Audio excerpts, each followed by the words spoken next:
Cooking, Yiddish night. Oh, today we make the Matzo Ball Soup. Put in the global. Now. Oh, Trafe. No, Trafe. No, Trafe. Not in the mirror.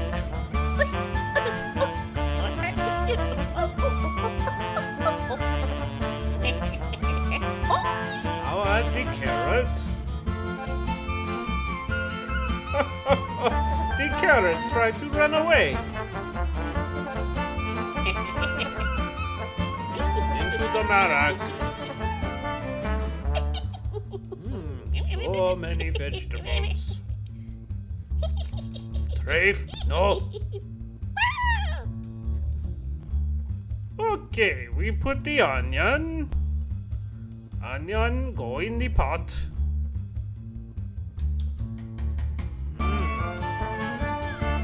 Marak tov. And now the parsnip. Cooking. Now we need the knedel. Into the pot also. Knedlin. Come back.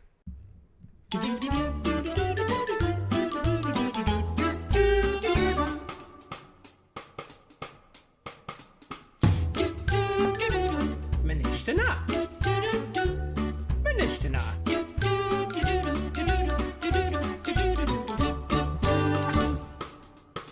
Nishtanah. Halayla ha'azeh. Nishtanah. Hamatzah making me. Nishtanah.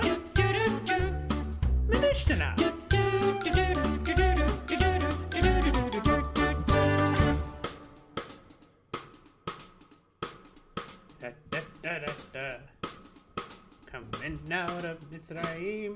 Huh? No? Oh.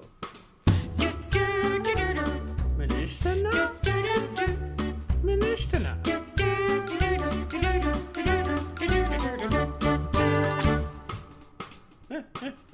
Chinese food?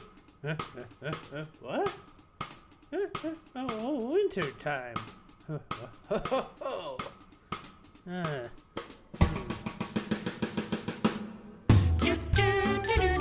It's Hanukkah. It's Hanukkah.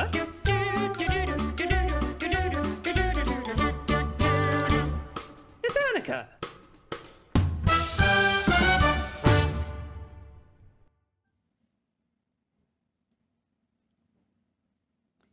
Miracles by Walt Whitman. Why, who makes much of a miracle? As to me, I know nothing else but miracles. Whether I walk the streets of Manhattan or dart my sight over the roofs of houses towards the sky, or wade with naked feet along the beach just at the edge of the water, or stand under trees in the woods, or talk by day with anyone I love, or sleep in the bed at night with anyone I love, or sit at table with the rest, or look at strangers opposite me writing in the car, or watch honeybees busy around the hive of a summer forenoon, or animals feeding in the fields, or birds, or the wonderfulness of insects in the air, or the wonderfulness of sundown, or of stars shining so quiet and bright, or the exquisite, delicate, thin curve of the new moon in spring. These, with the rest, one and all, are to me miracles, the whole referring, yet each distinct and in its place. To me, every hour of the light and dark is a miracle. Every cubic inch of space is a miracle. Every square yard of the surface of the earth is spread with the same. Every foot of the interior swarms with the same. To me, the sea is a continual miracle. The fishes that swim, the rocks, the motion of the waves, the ships with men in them. What stranger miracles are these?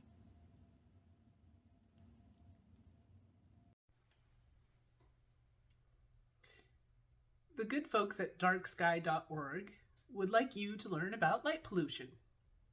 Since the advent of electricity, humans have illuminated the world to the point that birds can't migrate, turtle hatchlings can't find their way down to the sea, humans can't sleep, and the wondrous heavenly blanket of stars above us can't be fully appreciated. We're killing the world with light. Hanukkah is the festival of lights. Exhibit A. We banish the darkness and test the limits of our home's fire insurance. Everything is shiny and fun and bright. It's just for a week. 8 days, like Sukkot. If we were to crowd out the darkness all year long, we wouldn't appreciate the Hanukkah anymore, much like we wouldn't appreciate our Sukkah if we lived in it year-round. This weekend, for the third time in 2024, well, by this weekend it'll be 2025, the Aurora Borealis will be visible as far south as Oregon and Illinois. What's the colloquial name for the aurora? The Northern Lights. Some of my friends were privileged to see them twice earlier this year. Even though I live in the country, I didn't get to see them the first time. There was a slight red haze to my long exposure photos, but nothing else. So I did some research and I wrote down all the manual settings for my photographs, and when another opportunity presented itself, I was ready. The second time, the lights were even visible to my naked eye, and I captured beautiful colors: reds, greens, pinks, purples. I didn't get blue. It was a miracle. I never expected to see those beautiful colors dancing across a pitch black sky where I live. There they were, in the darkness, for hours. The Zohar, a Jewish mystical text, says that every night the soul strips itself of its garment and ascends. I picture it like a deep sea diver, unzipping its skin suit and kicking up to the surface for a breath. It doesn't say that the body or the night are bad, just that the soul needs a little time on a higher plane. Sometimes we're codependent on people and things that make us feel happy, that keep our inner shadows at bay. We worry that without them, we'll have to confront those parts of ourselves or the scary parts of the world, and we aren't equipped to overcome them. The opposite of doom scrolling, I think, is incessantly engaging with social media to find light. Videos of unlikely animal friends, or staged photos of an unachievable life, or inspirational quotes misattributed to Abe Lincoln. I'm sure you've heard the phrase toxic positivity.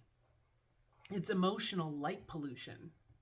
Rather than accept that there are darker, negative, and unpleasant parts of life, toxic positivity insists that everything and everyone be pleasant and happy all the time. It's not sustainable. It's exhausting and fake. Hence the toxic label. Face it, nothing is light all the time. Even a massive fire eventually runs out of fuel. We need darkness to rest. Darkness can be scary, but it's also a place of contemplation, intimacy, and wonder. Without the distractions visible by light, we can more quickly and fully engage with the divine. Look up in the darkness and you'll see billions of heavenly bodies artfully arranged. Do it often enough and you'll notice how the earth moves throughout the seasons and how those constellations appear in different parts of the sky. And then you'll understand why birds need dark skies to find their way home.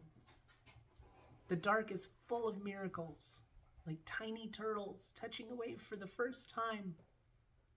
But you'll never know if you don't turn off the lights. Tonight, the old year fades into the darkness of memory, and the morning will dawn in a bright, new, shiny year. Tonight, there's one space left in the Hanukkah, a reminder to embrace a little dark. I'm positive there's a miracle waiting for you.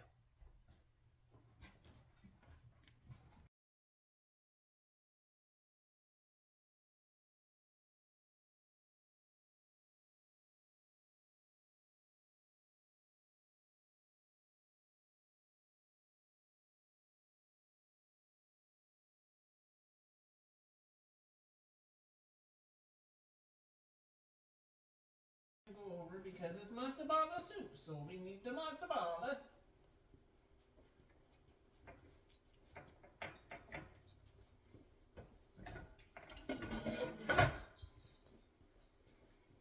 And then get big like you're gonna pounce on them. I don't even know where I am with them. The slowest chase ever. Okay. The end.